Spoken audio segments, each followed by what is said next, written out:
Good afternoon and welcome to 2MR News Update. I'm Raina Zahra and I will be accompanying you for the next 6 minutes. Our top story today comes from Tasikmalaya Regency, West Java. Around 4,400 school-age children between 7 and 19 years old are currently not receiving any form of education.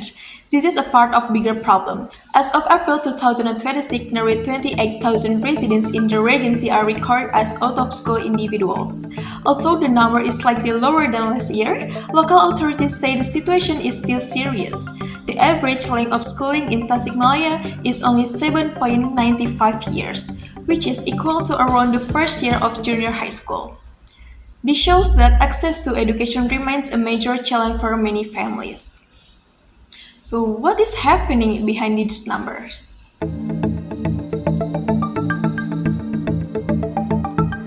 We go now to our reporter in the field, Marvayra. What have you found there? Okay. Thank you, Raina. I'm here in Tasikmalaya Regency, where many families are still struggling to keep their children in school. For many parents here, education is not only about learning, but it also about financial survival.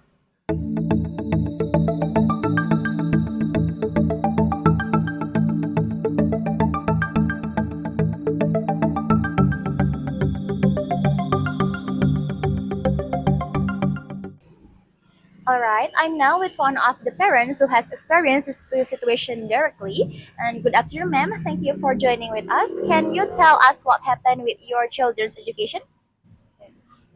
Good afternoon. So my child has to stop going to school after finishing elementary school, and we want them to continue to junior high school, but our financial condition made it impossible.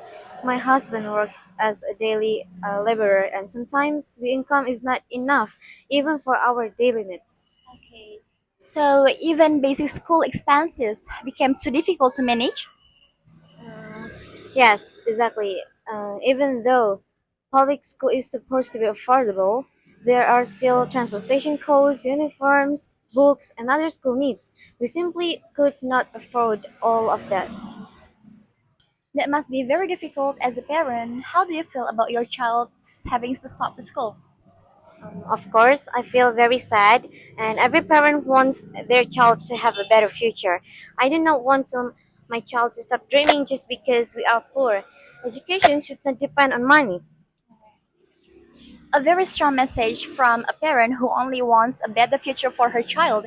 And sadly, this is not only one family story. Many children here leave school not because they want to, but because poverty, distance, and limited access leave them with no other choice. Thank you very much, ma'am, for sharing your story with us. Now, let us hear how the government plans to respond to this growing problem. Good afternoon, sir. Thank you for speaking with us. Can you explain how serious this problem is based on the latest data? Okay, good afternoon. Okay, so yes, this is a serious issue, and based on our latest data, the out of school population includes two main groups. And the first is children who drop out of school, and the second is adults who have never attended school at all. And in fact, the majority are adults who age 25 to 65, with more than 20,000 people never receiving formal education.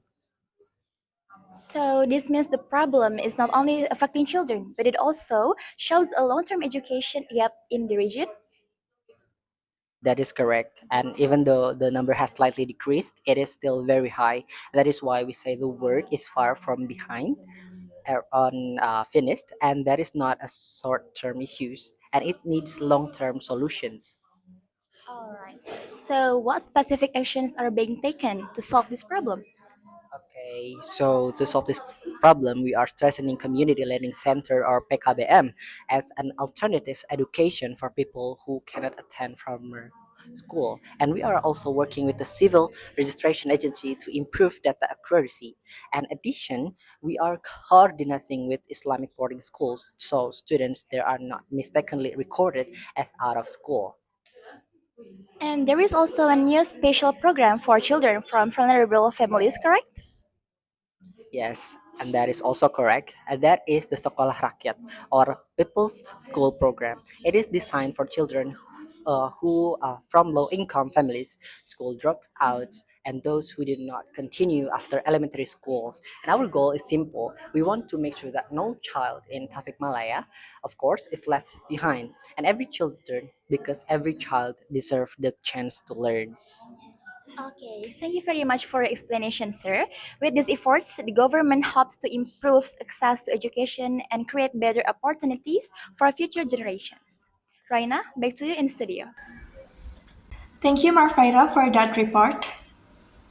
The education crisis in Tasikmalaya is more than just number. Behind the figure of 4,400 out-of-school children are thousands of dreams that may never be reached. Solving this problem requires more than government programs. It also needs support from families, communities, schools, and society as a whole. Because education should never be a privilege, education is a basic right for every child. We hope the steps being taken today can bring real change for the better future. I'm Raina Putri Azara. Thank you for watching 2MR News. Good afternoon and goodbye.